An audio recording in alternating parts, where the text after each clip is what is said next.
Welcome to episode 9 in the KIPS Personal Trainer Application Podcast. My name is Tyler Valencia and I'm the president of KIPS and Kettlebell Concepts. Today we have on our podcast guest Sean Sewell, who is a certified personal trainer, sports nutritionist, has FMS level 1, and has a couple other distinctions through TRX. Sean is also the owner of Colorado Personal Fitness, Engearment, and Mountain Fitness School. In this episode, we're going to discuss starting an in-home personal training business and all the steps involved with generating leads. If you're someone wanting to learn more about gadgets involved in creating high quality content, this is going to be the episode for you. Let's get started. So with jumping in today's podcast, I think it's important before we start with the questions, I think it's important that we point out the time that we're in as a country and kind of why this podcast episode started with the recent COVID-19 coronavirus and especially how it's affecting the fitness industry. So we have a lot of personal trainers that are making a switch to online. They maybe not sure how to do it. They don't know the steps to take. And so today's podcast with our guest, it's a good one. It's a good one to listen to if you're starting at home, starting online, or even just any of those technical aspects. Hopefully there's something that you can get away with. So with our guest, Sean, when you started your at-home business, did you feel like there were essential pieces of equipment that you needed, whether it's IT stuff or even equipment? Yeah, you know what? That's a great question. And I think there's different levels to this. When I started, when I started, it was 12 years ago, and I was doing it part-time. I had a day job in a law firm doing accounting and IT work, and I would train before work and after work.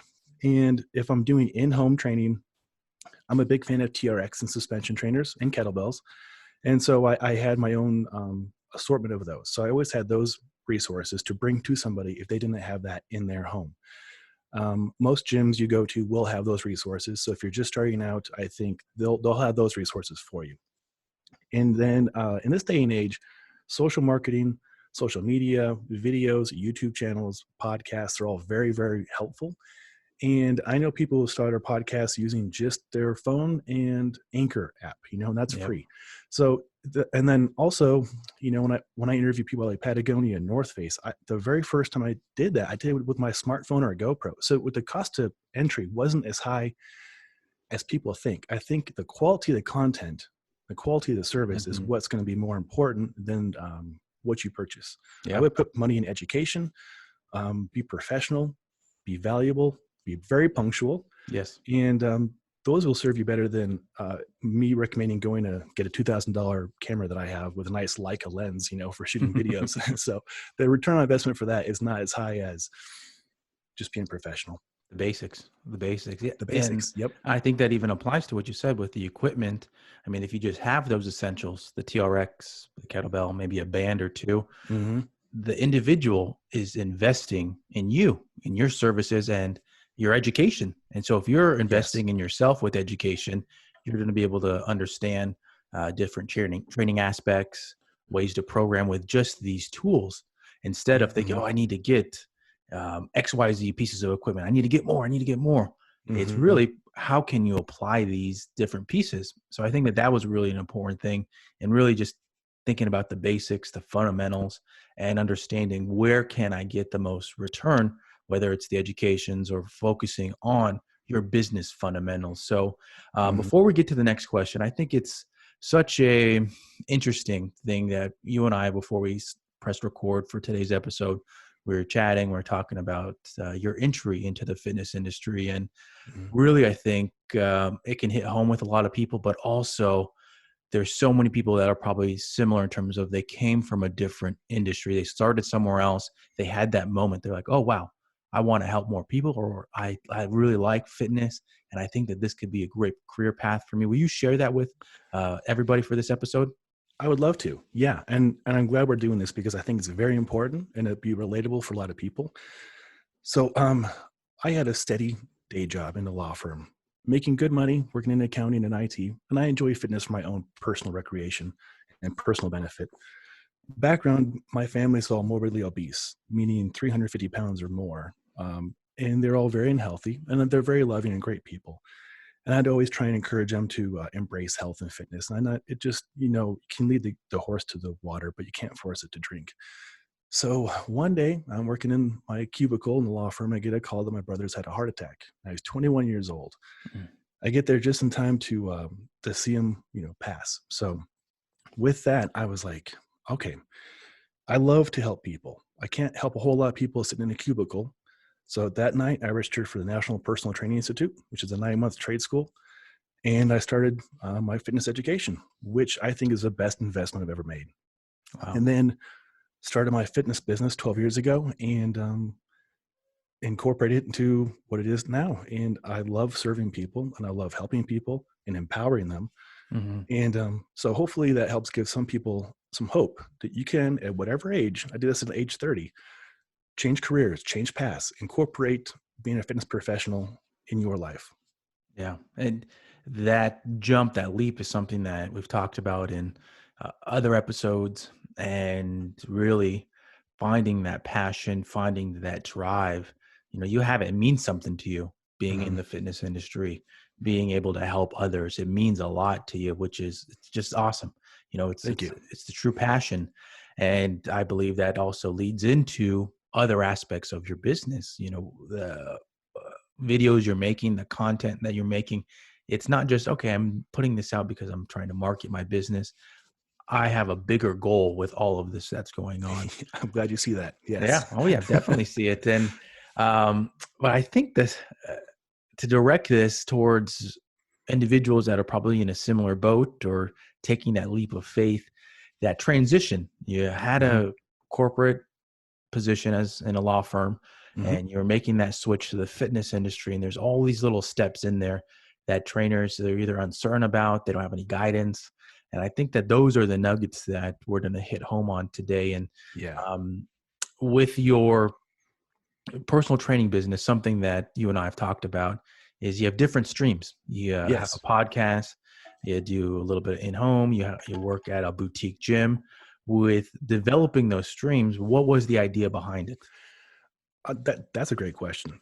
I think one, I'm used to adversity. I'm used to things going sideways at a moment's notice. And the last 2 weeks in the world are very evident that that can happen to anybody at Yeah. any time. So, what are you going to do for Plan B, Plan C, Plan D? I think I'm on Plan E right now. So, and I'm not complaining about it, but you have to accept the things you can't change and change the things you can. So, with that in mind, how I transitioned from going from a very stable law firm job to a trainer is I would train people in home.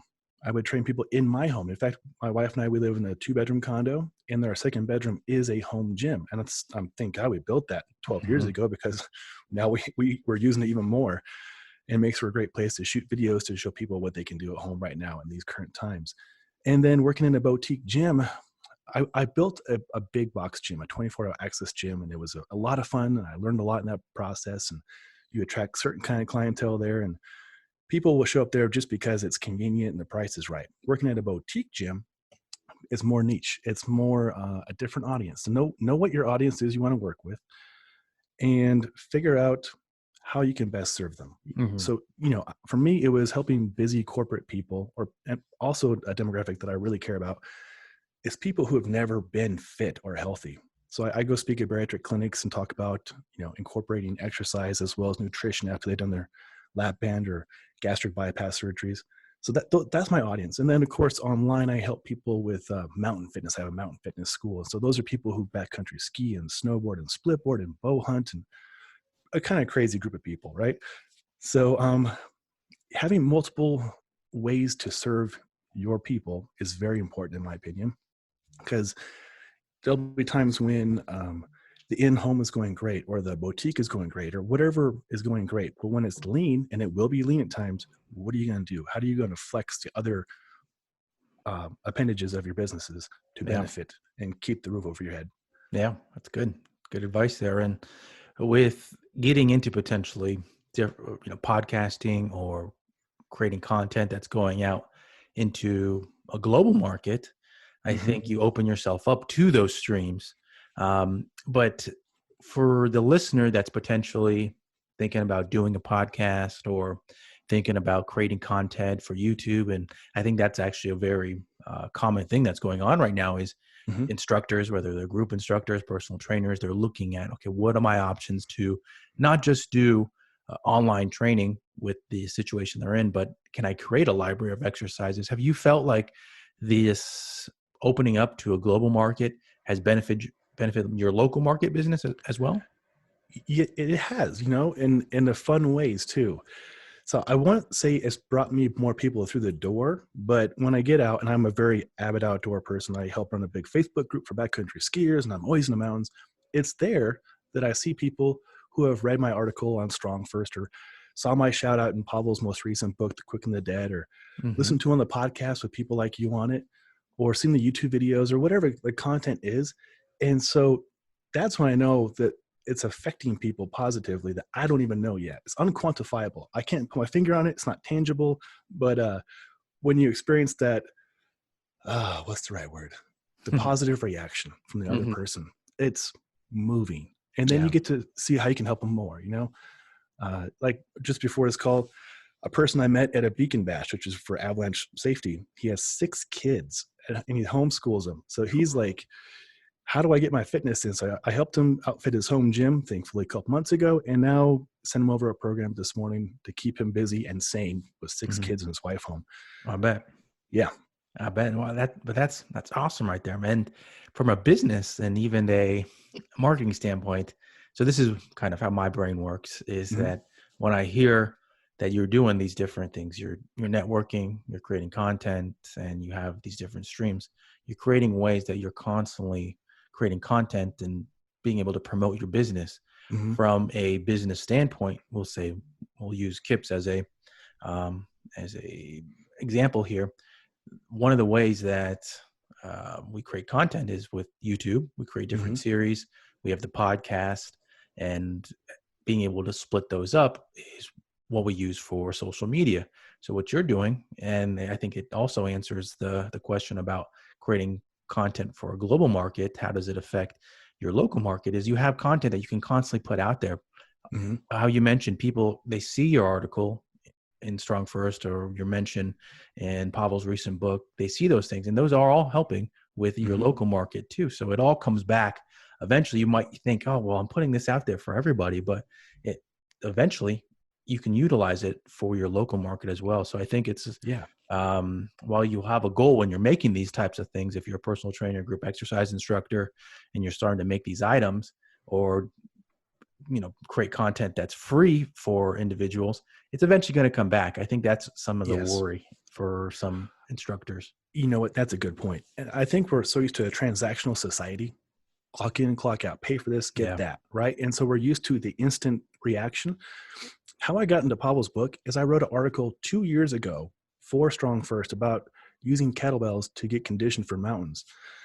No intention of ever having that turn into a full page 43 in his most recent book and his audiobook. Hearing Pavel say your name in his thick Russian accent is amazing, right?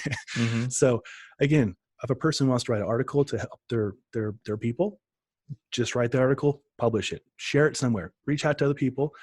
You're going to get a lot of rejection. That's the thing in our industry we have to get used to. Have thick Yep. skin, right? Failure is just part of it. Don't take it personal. Just pick yourself back up and keep moving forward. But keep pitching your ideas to people, right? And it'll have a more lasting positive effect than you might think. So it's not transactional. You don't just write something or create a video and then that's it for that day. It has legs for a long time. Yeah. Yeah. When you just mentioned that last piece right there, something that popped in my brain was you mentioned that you do different speaking engagements in Hmm. your area. How did you come about that? I think that was immediately what I thought was, Oh, wow, good. networking there. How do you set those things up? Oh, that's great. That's a great question. So obviously, a lot of people in the industry have the demographic, whether it's coaching for high school or college or whatever, or training people with a certain demographic. Like I mentioned, my demographic's a little bit different. So a person reached out to me who had just had gastric bypass surgery and wanted to learn how to become more healthy and fitness oriented. So we worked together, and they have a weekly support group. And she's like, would you come to this group with me as my support? I'd be honored to. So I'm there just to support my friend, my student, my client. And then the panel was a surgeon, and a psychologist and a nutritionist speaking about the different pillars of the procedure. And the third pillar was fitness. And then my person was like, oh, my trainer's here. And I raised my hand. I'm Sean. And then I became the guy who speaks at these things to help empower these people with their fitness. Mhm. And then, of course, you get vetted. You don't just walk in and do that. I had to take a bunch of education like you guys offer on the specific topic, because their anatomy is now different. There's Mhm. things like carb dumping and just a whole bunch of different things that we don't learn about in most education for health and fitness. So once you get vetted and trusted and you're valuable, just give your time, volunteer, go speak at these things, become known as that person who helps this demographic, no matter Yeah. what that demographic is. Yeah. It just how connecting your two different things right there. You didn't have any intention No. of, being the person for that group, but you became it by Yeah. having a positive intention. Your intention was to support someone, and look what it turned into. And I'm Mm-hmm. sure not just on the, transaction, but also Mm-hmm. with, you know, this is a group that constantly is going to come to you. And I'm sure you learned a lot throughout that process, like you Oh said, yeah. with the So much. education, so much right there. I think those items right there are things that trainers in that situation where they're trying to create their own business, they're basically a pea in a pod in terms of in this huge market, whether you're in Mm-hmm. Denver, whether you're in Long Beach, Phoenix, whatever market you're in. And if you're trying to do this on your own, you're like, okay, what are those steps I can take? And I think that connects with a lot of items in terms of taking that leap of faith. This is something that you did without any idea of where it could go, Mm-hmm. but it turned into something bigger, which I think is awesome. Well, thank you. I really appreciate that. And it, like to your point, business wise, it did turn into something much bigger. I became that was a third of my income for years, you know? And again, if you do good work, no matter what your demographic is, people will recommend you to their friends, their colleagues, Yes. their group. So be that person, be that good, Yeah. own it. Yeah. And I guess that goes into our next question is, are there some business fundamentals that you've learned over the years since starting your business Yeah. that you're like, okay, what are new ways to attract clients? Oh, sure. I like that a lot. Um, Personally, I like going to places where people that I want to associate with are, and volunteer your time. There's a phrase I heard this year that it makes a lot of sense. Fee or free to fee, right? Just give, become valuable, get your face out there. People learn about you. They trust you. You're authentic. They will hire you. So just get yourself in front of as many people as possible. It Yeah. doesn't matter who they are. Just find out your people, find out where they are, and go there and be present and observe. Yeah. Don't just take it all in. See how you can serve them. They're telling you what they want. Just figure out a way to give it to them. Yeah. The free to fee, I like that a lot. Isn't that And, good? Yeah. but it's also, uh, and when you work in a corporate gym Mm-hmm. and, you're one of 10, one of 20 trainers, your leads are your lifeline. This is Mm-hmm. your opportunity to get in front of a client. And by taking your motto, the free to fee, that is essentially your lifeline, Mm-hmm. your leads. You're trying to get yourself in front of as many people as you can. It might not be as a parent, and you might not be able to track it as well in Mm-hmm. a corporate gym setting. You can essentially be like, oh, I got 10 leads. I closed on 3 of them. I closed on 4 of them, however many that is. My closing rate, I'm up 30%, 40%. Okay, not bad.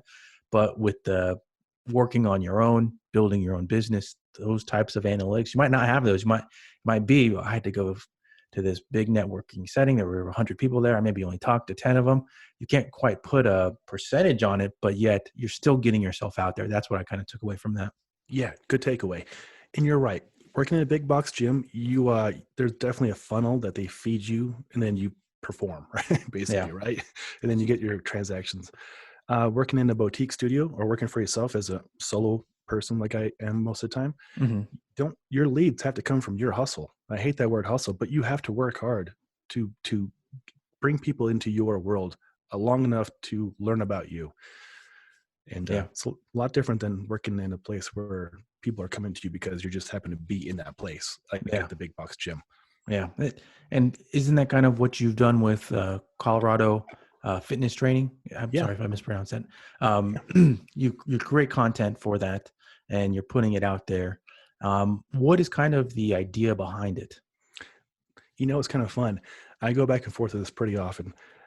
I put out more outdoor recreation and my dogs and me camping than I Mhm. do typical fitness stuff. Like if you follow anybody on Instagram or Facebook fitness wise, it's almost always them in the gym doing exercises that are very impressive, but might not be for everybody.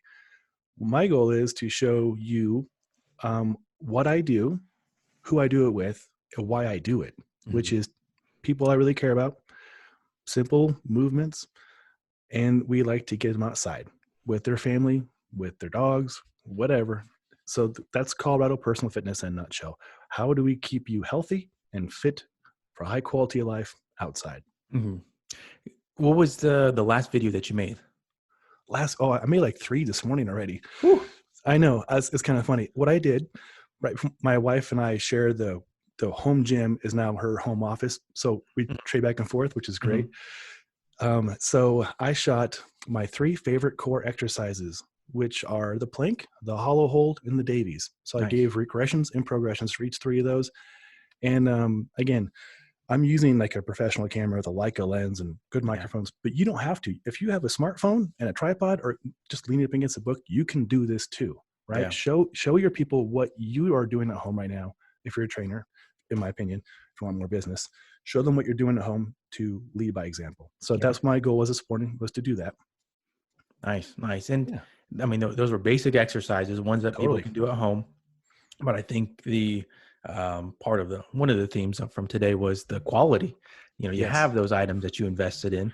I think we talked about this before the podcast that you enjoy learning more about equipment, IT Yeah, I stuff, do. and I'm a that's why nerd. you have those. Yep. But I would highly recommend is even just the tripod, just buying Yep. $20 tripod. exactly. I was going to say the $15 Amazon Basics tripod. That is the best one. I have one in my backpack at all times. I give them away to Yeah. everybody I know. Yeah, it's so cheap, Hmm. useful, and then buying a case or the attachment for your iPhone, iPad, whatever that might be, it makes a difference. Hmm. And if you're wanting to include audio, they have Hmm. microphones for those. That's something that actually I've been researching myself is the different types of microphones that you can attach directly to an Android iPhone, and Oh now they yeah. make quality ones that are not $500, 600, Yes. $700. They make ones in the, even those might sound like a lot, the $200 range. That Hmm. is a big improvement from years ago. And the quality is so much better that it honestly sounds like they're speaking right into your ear. And Yes. those are Yes. things that listeners, in my opinion, they will take away and be like, wow, okay, I want to watch that next one. But Uh-huh. if you're doing audio videos, if you're recording exercise and it sounds like you're 10, 15 feet away and they can't really hear you, they're like, maybe I don't want to listen to this one. That's not, Yes, we should deep dive on this one, Tyler, because I yeah. can speak to this on a lot of levels. When I was shooting these videos for outdoor gear reviews, which is my other business, I Hmm. was using the smartphone and I was 10, 15 feet away in a freaking blizzard. So the audio is horrible. My opinion, I was like, oh, I'm authentically in this location wearing Gore-Tex at 12,000 feet. It looks great. The audio is almost unmanageable, right? So Hmm. to your point, I went down the rabbit hole and I can speak to every kind of microphone, whether condenser, wireless, the Rode, the shotgun microphones on top of the camera. Like, Hmm. if you were to get the tripod, the next purchase I would get, I would spend $50 and get a shotgun microphone either from Rode, which is my preferred brand, or a knockoff, and it clips right into the phone, and your audio is gonna be so much better. The Yeah. next step up would be a wireless one. The Rode is the wireless Go, $200, the best purchase I've ever made for audio. Mhm. And there's knockoffs for $100 that work as good. But again, if the audio is clear, people will stick around. Yep. And these smartphones will shoot in 4K. That's great. I mean, 1080 at 60 frames looks fantastic. And then free software, iMovie, and other things for the Google phones, I'm sure. You can do this at home. You should be doing this at home right now. This is totally approachable. Yeah. Recapping some of these items because I think that some trainers could really use this right now with Hmm. going online and filming stuff. Something that I've researched as well, the Rode Go, which is I think a great purchase. The one Mm-hmm. that I'm actually going with is actually the Ceremonic Blink 500. Very Oh similar yeah. price range. I like it personally for basically it's you can have two people talking into a microphone, or they can have two separate lapel microphones on, and it goes into Mm-hmm. one receiver. That's personally why I'm going with it. It's around the same price point. They do make attachments Mm-hmm. that connect directly to an iPhone, Android. So that aspect is there as well. But if you're making a library of exercises, or if you're streaming exercises straight to Facebook, this is something that you should really look into, Mm-hmm. so that you're not just yelling across a room, so that hopefully your people hear you, that they can Yeah. exercise, hear you easily, hear you over if you're playing music, if it's one of those types of, if I'm speaking, if you're a group exercise instructor and if you're including music, so that they can hear you clearly and you're not having people like, wait, what's going on? Because you got to think about it from their aspect too. If they're watching at home in an office or in their living room, and they might have kids around, they might have more people there, it might be harder to listen. So what are those steps that I can take in order to improve that experience for them, especially if you're considering doing this after, when everybody is going back out into the world and going back to gyms. If you want to consider doing this even more, these are things that might be worth your investment. Mm-hmm. I very much agree with you on this, Tyler. And at first, people I know are kind of nervous getting on in front of the camera. I was especially, but then I realized I really want to share this information, this knowledge with somebody. Yeah. So, I'm also in a very fortunate position where I get to, as in Gearmit, my gear review company, we have 25 riders, and we get invited to hang out with North Face and Wow. Patagonia and Fjallraven and all these people. So when you show up there, you better show up professionally. You don't show up like I did the first year with the GoPro. Now I show up with a gimbal. I got the Hmm. Weeble. It's a fantastic gimbal. I got a Panasonic G9, my Leica lens, how I got around that multiple persons wireless microphone. I have 3 sets of the Rode, and then I have them going into Y adapters into Nice. a Zoom H1 recorder, and then I sync it up later, which is kind of overkill. But the takeaway, I can take out one step from that. I can go right into the camera or right into the iPhone, and it will sound just as good to most Yeah. people. And Y adapter is $4 or $5 on Amazon. So you can get resourceful. You, most importantly, get creative. Yeah. Sean, can you take a step back and actually explain that process right there with the different receivers and Yeah. transmitters? Because that's actually something that if the regular listener is just tuning in right now and Hmm. they're like, wait a minute, I need to do that. What is that you're accomplishing right there? Because I think that would actually be very useful for people. Yes. Yes. Let's break it down. So you can have what's known as a lavalier microphone, which is if you watch a TV show and you see a little clip on their shirt or their blouse, that's a lavalier microphone. And that's how they get that great sound. The microphone's very close to them, right? So you can use a lavalier wired to your smartphone. They're like $20. Now, if you want wireless and you still want that same kind of quality, something like the Rode Wireless Go or the other brands that use UHF, which is a different frequency, so they don't overlap each other. They're going to have the microphone transmitter, which you clip onto your person, and then they'll have a receiver. And the receiver will be at your camera or your smartphone, and it's wirelessly transmitted from the transmitter to the receiver, and then recorded on Mhm. your smart device. Yeah. So those are really good things. And it'll start to make sense if you're researching these Mm-hmm. things. I actually have it pulled up on Amazon right now. So if you are, thinking about, okay, what kind of microphone should I look at? So the one that Sean mentions and he recommends is the Rode Wireless Go. Right Mm-hmm. now, it's actually $189.95. Oh, $10 off. Nice. Yeah, it's a little bit cheaper. It's usually around $199. The one that I mentioned before is the Ceremonic Blink 500. They're both really solid microphones. In this space of microphones, there's about 4 that are this type that they kind of made a little bit cheaper. Typically, these lavalier microphones, they're $500 to $700, $800, really expensive. And there's in the past, there hasn't been something that is quality and that is cost efficient.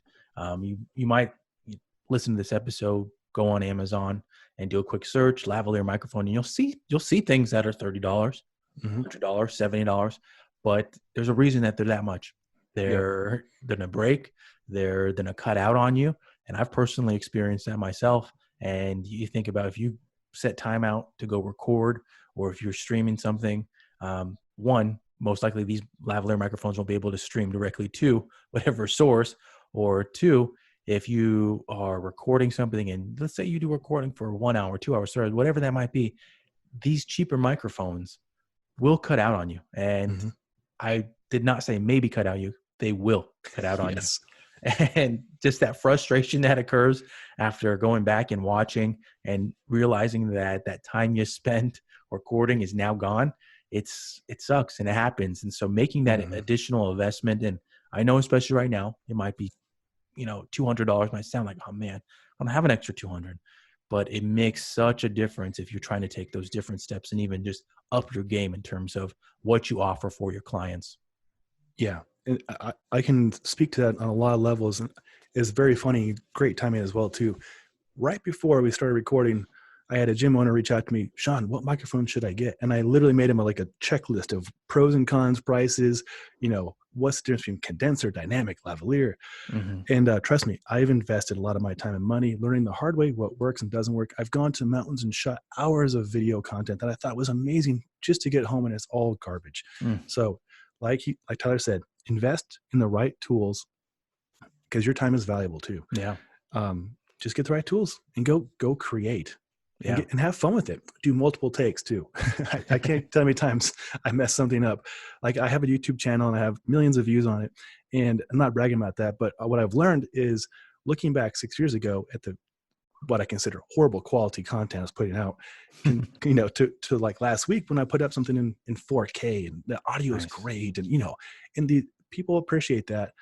And again, you're making content that is basically evergreen, right? You can always go back and reuse this. You can put this in your email campaigns. You can put this in your one-on-one. Hey, do this over the weekend. Try these air squats and this and that. This is content. It's not just for Instagram story. And again, Instagram stories blow my mind. I'm like, why would you ever create something for a day? Why don't you want to share it for a longer time? Yeah. But that's my personal take on it. No, it's a good one. It's a good one. And something that, since we're on this topic of equipment, which I think is very important for individuals in this space and potentially starting a home personal training business or trying to create more online content, is the camera. iPhone is great. You can shoot in 4K, something that I actually utilize a lot. And it's actually how I built my home gym. And I actually recently bought another camera off of it. A DSLR camera is try your Facebook Market, try your offer ups. There are several people, just like with gym equipment, there are several people that buy these really expensive cameras. Like, okay, I'm going to get into photography. I'm going to shoot all these great photos. And then after a month passes, they're done with that hobby, and you can take advantage of it. That's good. Yeah. I recently got a very nice Nikon for $150, really solid. It was just the body, but I have different lenses. So all I had to do was just bring one of my lenses and attach it, and boom, I have an expensive camera that easily is $400, $500. And I got it for such a steal. And there's people, like I said, people out there that they are in that situation where they just want to sell them. They just have it sitting in their closet, and you can benefit from these. And there is a difference between shooting with a high quality DSLR and an older camera or an older iPhone. Big difference. There is. And I'm glad you can see a difference too. Some people might not be able to tell, but I know right away. I can look at a person's content and know that they put in time to make sure the lighting was good. Yeah. I mean, there's even lights you can get for like $50. It can really improve your at-home lighting. Yeah. Natural lighting is my favorite. Obviously, I shoot almost everything outside because that's my favorite kind of lighting. Audio we talked about, so we got that taken care of. And yeah, a mirrorless or a DSLR or full frame, there are deals out there. My first camera new was like $400 or $500. It was a Panasonic G7, came with a kit lens, and it was good enough. The next investment I got for $150 new, you could probably get for 100 used, was a prime lens. What a prime lens is it's going to have it's going to create that bokeh effect. And bokeh is that blurry background. It makes you look good, right? And that's what you want. You want to make sure you look good. It kind of makes the background look nice and blurry, and it's what they use for portraits basically. And $150 for a lens is actually very, very cheap, especially for a prime lens. Yeah. So that I shot my whole mountain fitness school using that in 4K, and it looks like it looks really good, right? And Yeah. you can do that. These people listening can do this. It's very cost effective, and it's actually a lot of fun too. The camera I use, the screen flips out. So for doing the selfie stuff, you have like a 3-inch monitor basically. Hmm. It's very intuitive. I am not good at this stuff, but I'm good enough to get stuff up. Hmm. And that's just keep trying, keep doing, learn from your failures, and have fun with it. Because it Yeah. is, you're creating, this is you, you're sharing you with your audience, and they're going to find that attractive. Yeah. So get the right tools. Yep. And something that somebody probably heard earlier, I would probably put this at the bottom of the chain of investing in, just my opinion, but is the gimbal or some type Oh of yeah. stabilizer. If you do take off with this stuff and you're like, wow, like I really enjoy making this content, I want to even take it up just even a little bit more. If you're Mhm. making B-roll film, which is typically the stuff that, if you're ever watching a commercial or any type of video and they're just kind of zooming by stuff, just showing excess scenes, that's your B-roll film. It just helps keep the screen moving, keeps it engaging. So it's just not the same person or same thing that you're focusing on the whole time.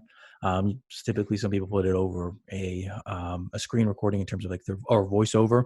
Mhm. These things, they are expensive, but it's something also to think about if you really like this kind of stuff. You know what? I love this. I have 2 gimbals, and they make everything look good again. So you get a prime Yeah. lens on a decent camera on a gimbal, you're under $1,000. You look like you're shooting a movie. You look like Quentin Tarantino. You know, it's awesome. And it's Yeah. fun too. I mean, for reference, any video you see on our Engearment YouTube channel for the last 2 years is on a gimbal. We're interviewing Conrad Anker, and it looks good because we put in the time to make sure the gimbal is calibrated. Yep. And I can hand a gimbal to a dirtbag, and the dirtbag is a good word in my lifestyle. Those are people who live in their vans and climb mountains. I can give it to a dirtbag I met yesterday, hand it to her, and she's out here helping me film with Mystery Ranch and Patagonia. It looks like we're professionals, you know. Yeah. So the gimbal really makes it worthwhile. And and again, that's probably like a $300-$400 investment, but they really make everything look cinematic and smooth. Yep. And again, to evergreen content. So we interviewed North Face at the Outdoor Retailer Show, as we always do, and they liked our content so much. Again, just a bunch of us dirtbags eating bacon and free tacos and going through the show interviewing people, that North Face is paying to license our footage for North Face's next marketing campaign. Wow. Never would have thought that would happen. But again, if you do it the right way, with the right tools, you never know who sees that content and benefits and like, hey, we want to hire that person or that group or that gym. Yep. Awesome stuff right there. The last thing in terms of the software and, creating quality content, and this is really good. I think that this is stuff that you and I, well, we definitely geek out on it because we enjoy it. You mentioned it briefly, what's out there that's free is the iMovie. Mm-hmm. I believe I know that we both have the Adobe Creative Suite. Within that, you have Premiere Pro, Yep. which is it's a very high power movie editing software. Professionals use it. I have a friend that is a movie editor, and that's what she uses, and she can blow me away easily with, I think I know a decent amount, but what she knows is just that much more. And that's the capacity of it. It is so powerful.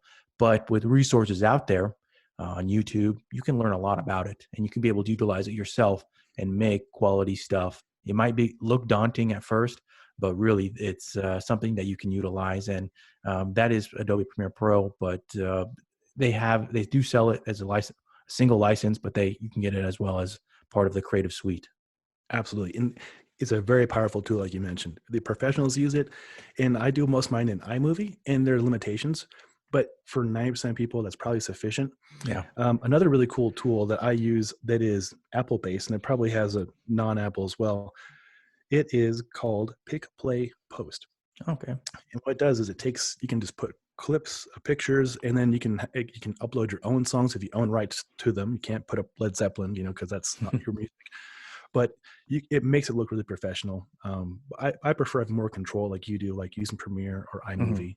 And yeah, it's fun. You get to make your own stuff. You're a creator. You're creating content to benefit people. That's the end game, right? Yeah. So small brag here, but I'm actually not as good in iMovie as I am in Premiere Pro. Oh, Whenever nice. somebody asks me like, "Oh, I'm trying to use iMovie. I'm like, I can't use it. Like, I don't know how to, I honestly can't. Like, it'll take me like at least 30 minutes just to figure out how to use it. And like, somebody can just roll up that, use iMovie. Like, oh, yeah, I got that. Boom, boom, boom, boom. But I just don't know how to use it. And, but that's just my small little brag. But That's funny. Well, I'm glad that you have Premiere down. I don't have that down yet. I get in there, like you said, and it's daunting, and I can make it work. But in iMovie, I mean, I can do it in the backseat of my truck in the mountains in a blizzard and make it a video in 4 minutes, There you go. There you go. Well, as we bring this back to our conversation of personal training business and basically making that transition in terms of developing your own content and marketing it, what would your advice be for trainers that are potentially working in a boutique gym or that are starting their own business? If you're starting your own business, I would try and get in front of as many people as possible, offering a free session. So then they get to know you and you get to know them. Very important. Find out who you want to work with. And then cut your teeth that way. The first year or two I trained people, I worked with anybody and everybody. And the pluses of that was I learned different communication skills. How to talk to people in their language. Don't talk to them in trainer language about latissimus dorsi and fasciis medialis oblique. They don't care. Well, they probably don't care. I have two that actually care. But, talk in their language. Meet them at their level. Find out what they want and need, and then give it to them, right? Yeah. And then just get in front of people, free session, and then find your voice, find your angle, how you want to be known in the fitness industry.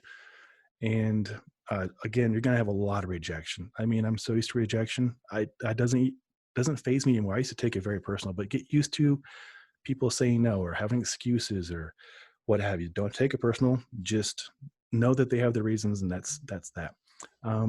And have backup plans. You're not clocking in and clocking out probably. So you're not getting paid. You're not working. So always find ways to be productive. If you're not training somebody right now, create the content. This is a great time to take some courses from KIPS or online somewhere else. This is a great time to reach out to prior clients and students. See how they're doing. Honestly, see how they're doing. And then you create a dialogue with them, then you're top of mind again. And then when things do open up, you might have more business from that. So I guess bottom line is just stay positive, learn as much as you can. That's one thing I wish more people did. You're really good at this, is learn. There are so many great ways to help people, and there's so much great education out there that it's not just one way and one way only. You can take a lot of different education and put it in your toolkit and find the best way to positively affect your customer. Yes. So in a nutshell, just keep working, get in front of people. No, it's solid. That's such solid advice. And Thank you. Something that popped in my brain when you were talking about getting in front of people and, being professional about it was when I owned my personal training boot camp business. Let me think. Close to 8 years ago, was that people always notice how fast I responded to them in email, because I took those as leads. Yes. How many leads do I get from people contacting me from either the website or social media? Is they, for me, a positive sign is when they say, thank you so much for your quick reply, because that makes me understand that people are not doing that. And taking that time to reply quickly, it's, really not the biggest thing, but it makes such a difference with them. And hopefully gives you a leg up, or it gave me a leg up with the competition. So you got to think about that. There's a big market out there for people, for people to choose from, and you're just one of them. So how can you separate yourself if you are doing it on your own? And there's those small things.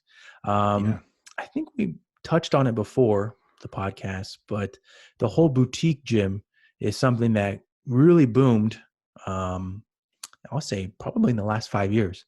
A lot of boutique gyms opening up, and I got to give a shout out to Push Gym, not just because in Colorado, because I'm wearing the shirt right now, and this is a audio only podcast, but we did a workshop there last year. Mari's a great owner.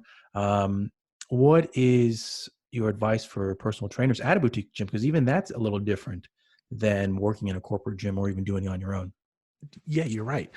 So you don't have the leads from the big box gym, but you do have people coming through the door to see other trainers or for group classes, and just be approachable, be positive, be somebody that they enjoy seeing and talking to, right? Yeah.